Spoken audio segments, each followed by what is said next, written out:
We'd like to take a few minutes to present Santa at the Santoses. And I'd like to introduce myself and my elf.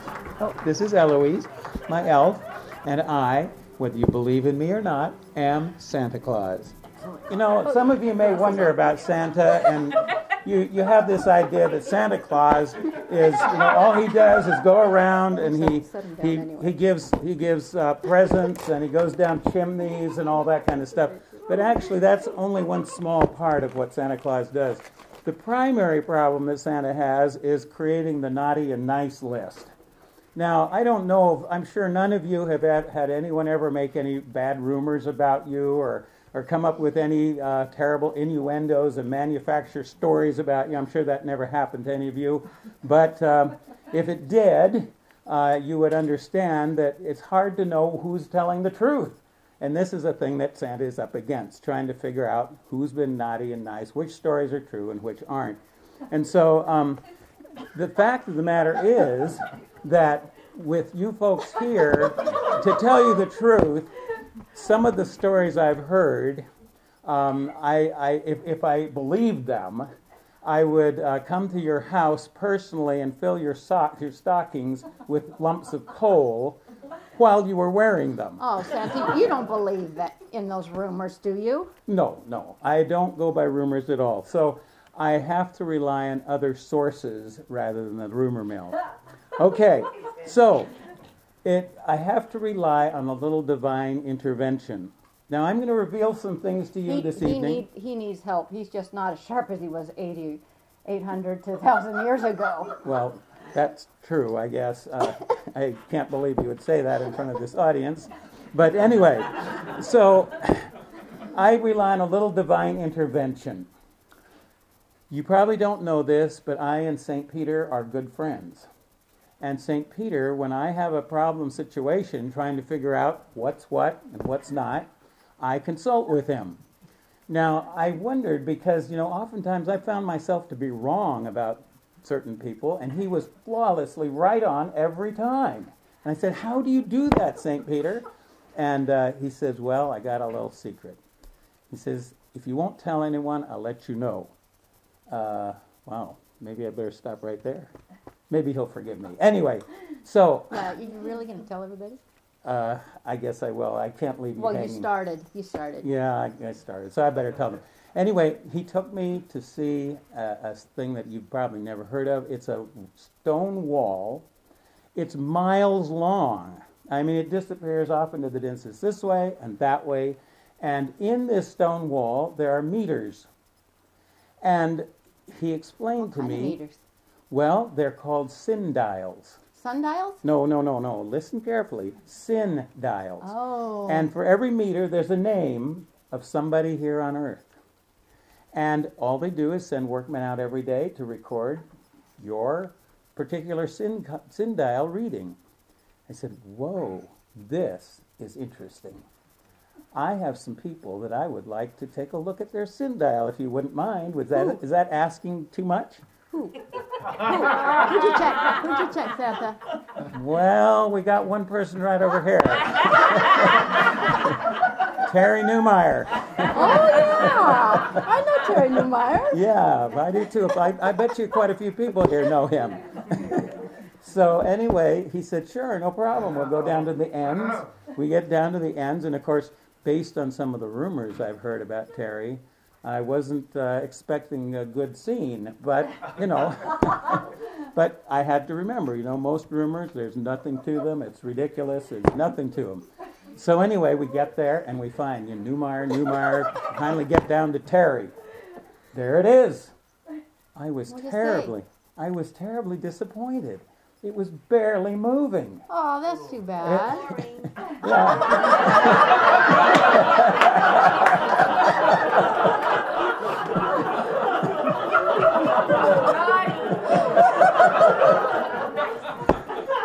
So that's too bad. I know. No, it's not too bad. That's the way it's supposed to be. Oh. That's what we're hoping for, that it's going very slowly. We don't want them to be going fast. So we don't want to do the lumps of coal thing. Yeah, he's pulling his feet back under himself. So after that, I thought, well, you know what? There's some other people here. Pete Landina, Landina? Is Pete? Landini. Landini? He's over there. Is that you? Okay, yes. I asked about your sundial. and we got there, and St. Peter said, I have something I need to tell you about this. His sundial used to be going faster because he was telling people his wrong age. But recently he discovered his correct age, and now he's telling them the truth. So his sundial has slowed way down. Oh, there we So go. again, kind of boring, but that's good. That's good. We're happy for him. The other one was Buck McDonald, and I had heard that is Buck here? No. Okay. Hi. Anyway, I've heard that he's mild-mannered, but he can be a real tiger in negotiations. And so I was expecting, well, maybe, this is getting kind of boring. We got to see something a little more interesting. So we get there, and once again, it was just like nothing. And so, anyway. I was wondering about those two particularly, but Yeah. What about that David Santos guy? Isn't he here tonight? Oh, we want to tell about that? Yes. All right. Well, Yeah, I think that people want to know. we were just about ready to leave, and all of a sudden David came to mind, and I thought, David, I've got to see his. So we went clear down, and I took a long hike, I'll tell you, David. I mean, S's, that's a long ways down the line. And I just hired you. I hired you. So anyway, we got there, finally found Santos, finally found David. And it was the craziest thing. There was a hole in the wall, but no meter. His name was even there, but there was no meter. And St. Peter was absolutely appalled. He says, we never make mistakes here in heaven. How can this be that his sin meter's not here? And he thought about it and puzzled about it. And finally, all of a sudden, what? All of a sudden, he slapped his knee and he laughed out loud and he says, David Santos, I remember him. We moved his sin meter into the office and use it for a fan.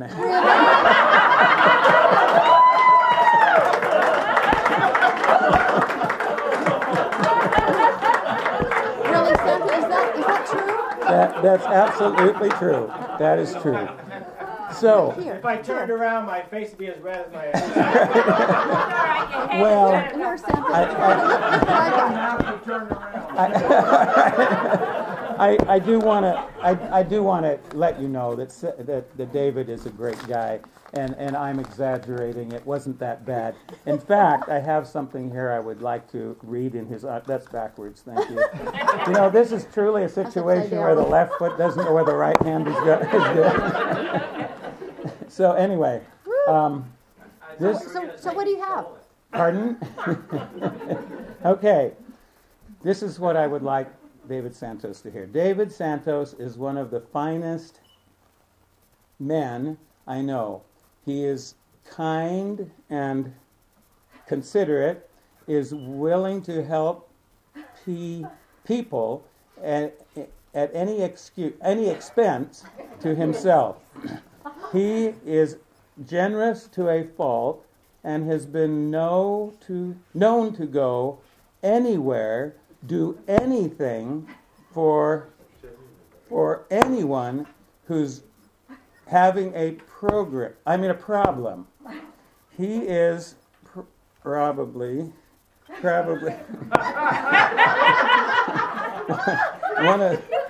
one of the best fathers in America, and he should definitely be nominated for the top CEO of the year, since he is I can't read it. Okay, since he is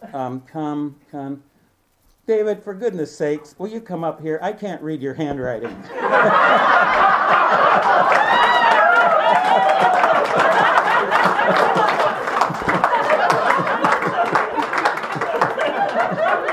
He writes like a doctor.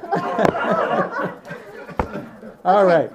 Santa, are you going to tell us the story about the no-wait ER, the time you tried to take your sleigh and go to the no-wait ER? Oh, that's right. That's a subject dear to Terry Newmeyer's heart.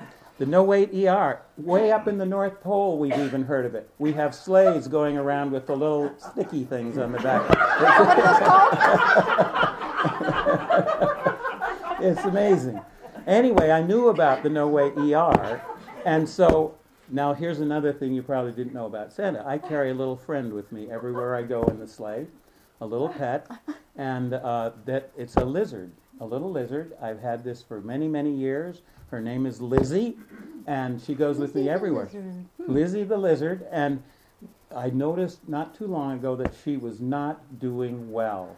She looked sick. She had bags under her eyes. I mean, she just looked miserable. And I immediately thought, there's not a lot of lizard doctors at the North Pole. So I immediately thought of the no-wait ER. And so we set out in the sleigh, like Kathleen, we set our navigation system. Oh, did you use one of those GPS things? Yeah, GPS things, just like Kathleen loves so much. And we got going, but it was off, and we put St. Helena Hospital in there, but it brought us to St. Helena Hospital-Clearlake instead of the one over in St. Helena. Well, I went to the ER, and I explained to Claudia Helms that we had this problem, and she was a little shocked. She says, well, I'm not sure about this. I said, well, just a minute, Claudia. I want you to think about this. Over at St. Helena, it's a no-wait ER, and this lizard has almost no weight. So surely... So were the doctors surprised to find a lizard? Well, yes. She finally relented and said, we will see what we can do. It was heartwarming. It was so heartwarming to see all the people who got involved. Dr. John Hodgkin ordered an MRI immediately. Suzette Lewis found a bit, now get this, this is unusual, found a bug juice IV. Oh, good. Because, and Rex Shepard came in to make sure that there was, if there was any blood that got spilled or any mess, that would get cleaned up.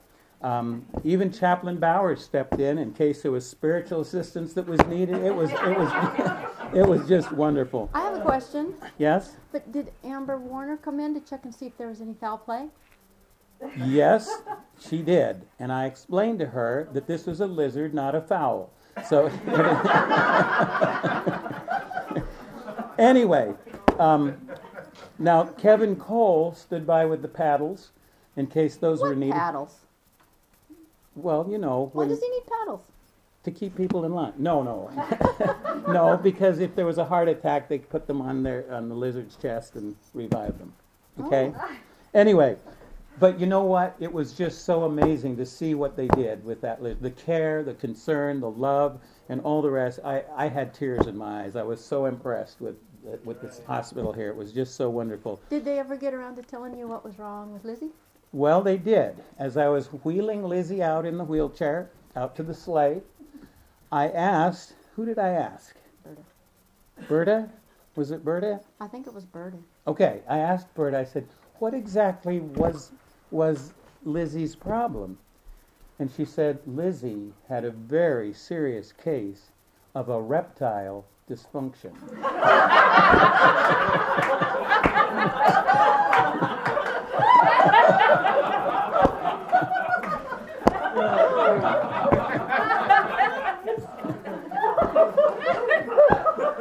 I ain't turning red on that one. Anyway, just a couple more items here. A couple years ago, Mark Shapiro. Is Mark Shapiro here? All right. Mark Shapiro was complaining about the food at a restaurant. I understand he's quite a food connoisseur, and anyway, that he was thinking about this, talking about it. But in the back of his mind, he knew that Christmas was coming up, and he had to buy a present for his mother-in-law. What did he get? Well, being a practical fellow, he decided that. I forgot. Oh yeah, no, I'm sorry. Yes, okay, I'm on the track here. It's Okay. Mark Shapiro. Yeah. Oh yeah, Mark Shapiro. I'm sorry. I'm not always up to it anymore. I mean, getting old. But anyway. Who makes up the stories? Yes. All right. So what anyway, was it? Mark Shapiro was trying to come up with something practical. You know, you can buy all these stupid little presents, you know, that are meaningless really, or you can buy something frilly, and you know, what good is that? So he finally thought, I'll buy her something practical that she can use. So he bought her a cemetery plot.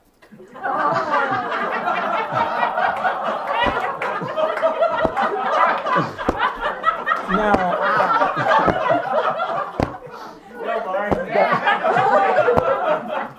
I didn't tell on you, Mark. so anyway, he bought this, and then the next year Christmas came around, he completely forgot about giving her another present.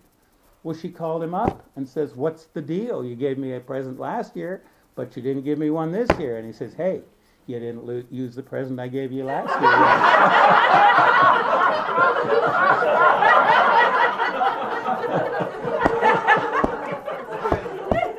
So, anyway. Have you got another one? Oh, well, I just had to get something out of my nose there. I think that's what was going on. I'm not quite sure.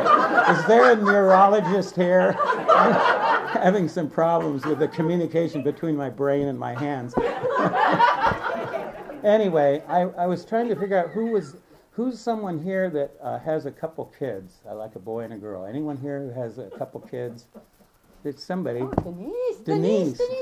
Ah, there we go. Okay. 2 boys and a girl. All right. 2 girls and a boy.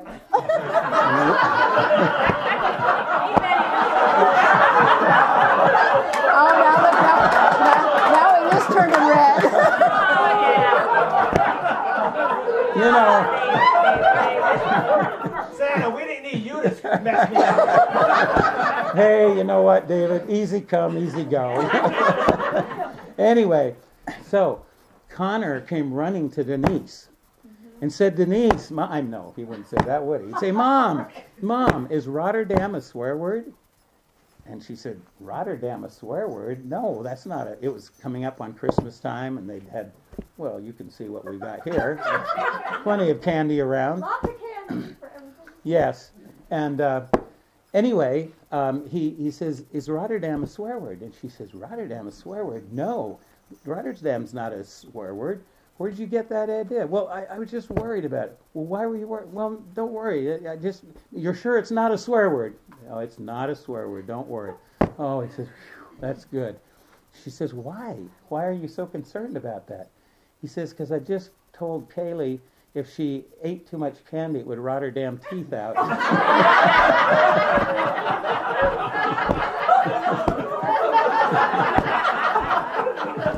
Oops.